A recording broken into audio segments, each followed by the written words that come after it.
Alright guys, we're going to show you how to put a quick, simple awning up.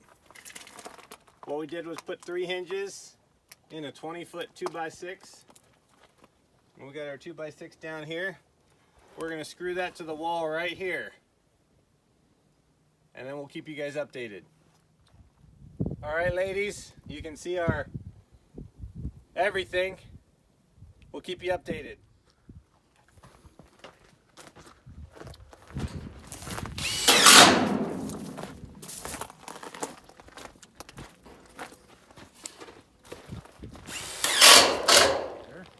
Let's do it.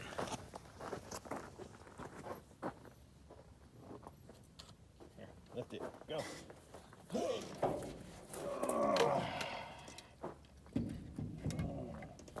Down, down, down, down, down.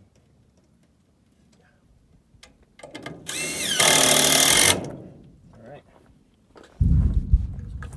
This one, here you go. 4-incher. Survive a sonic boom. One post. They can survive an earthquake with 6 or 4. Okay.